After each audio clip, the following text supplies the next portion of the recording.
कभी सोचा है एक अकेला शब्द अपने अंदर हजारों साल का इतिहास कैसे समेट सकता है? आज हम एक ऐसे ही फारसी शब्द की कहानी में उतरेंगे जिसने 1 अरब से ज्यादा लोगों को उनकी पहचान दी। ये सुनने में थोड़ा अजीब तो लगता है ना? कि भाई ईरान से आया कोई शब्द भारत की पहचान कैसे बन गया? पर भाषाओं और संस्कृतियों के जो रिश्ते होते हैं ना, वो अक्सर ऐसे ही हैरान कर देने वाले होते हैं। चलिए इस दिलचस्प पहेली को मिलके सुलझाते हैं। और पता है, ये कोई अनोखी बात नहीं है। हम रोज जो शब्द इस्तेमाल करते हैं ना, उनमें से कई हमें पुराने जमाने के ट्रेड रूट्स और अलग-अलग कल्चर्स के मेल जोल की याद दिलाते हैं।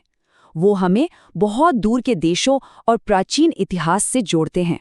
मिसाल के तौर पर इन शब्दों को ही देख लीजिए। किताब, खुदा, सब्जी, ये सब हमें फारसी से मिले हैं और आज हमारी बोलचाल का एक जरूरी हिस्सा है।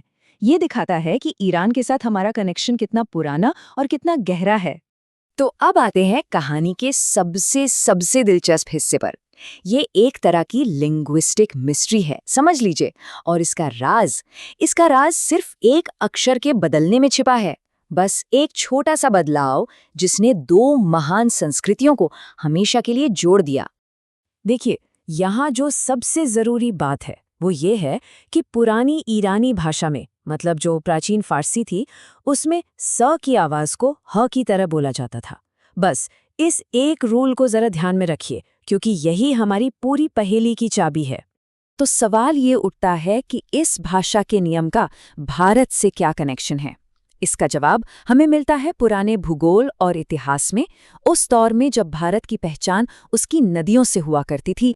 हमारे पवित्र ऋग्वेद में भारत का जो उत्तर पश्चिमी इलाका है उसे सप्त सिंधु कहा गया है, मतलब 7 नदियों की धरती।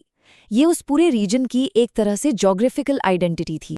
और यहीं पर वो भाषा वाला नियम काम आता है। सोचिए, जब प्राचीन ईरानियों ने ये शब्द सुना सप्त सिंधु, तो उन्होंने अपनी भाषा के हिसाब से स को ह बना दिया।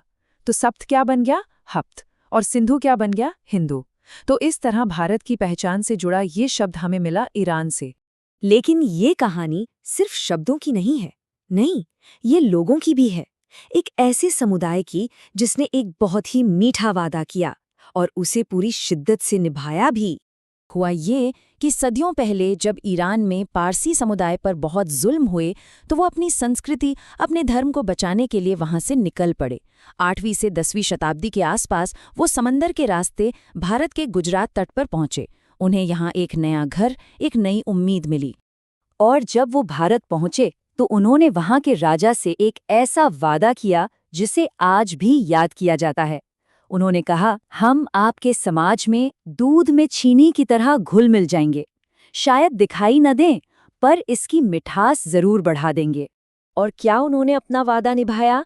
बिल्कुल। पारसी समुदाय ने व्यापार से लेकर साइंस तक और यहाँ तक कि सेना में भी भारत के लिए कमाल का योगदान दिया। उन्होंने सच में इस देश की मिठास बढ़ाई। तो ये सब हमें आखिर बताता क्या है? ये यही बताता है कि कुछ रिश्ते ना सियासत से कहीं ज्यादा गहरे और पुराने होते हैं। ये वो रिश्ते हैं जो इतिहास की स्याही से लिखे गए हैं। भारत और ईरान का रिश्ता, ये कोई पॉलिटिकल या डिप्लोमैटिक कनेक्शन भर नहीं है। नहीं, ये तो हजारों सालों के साझे इतिहास, कल्चर और लोगों के आपसी जुड़ाव से बुना हुआ एक बेहद खूबसूरत कालीन है। तो यही वो विरासत है, एक साझा इतिहास, गहरी सांस्कृतिक जड़ें और लोगों के बीच का एक मजबूत बंधन। एक ऐसा रिश्ता जिसे सदियों ने सिर्फ और मजबूत ही किया है। तो अगली बार जब हिंदू शब्द सुनने में आए, तो शायद इसके पीछे की यह हजारों साल पुरानी कहानी भी जहन में आएगी। और ये हमें सोचने पर मजबूर करता है कि हमारी दुनिया को शक्ल देने वाले ऐसे और कितने ही छिपे हुए इतिहास होंगे जिनके बारे में हम जानते तक नहीं।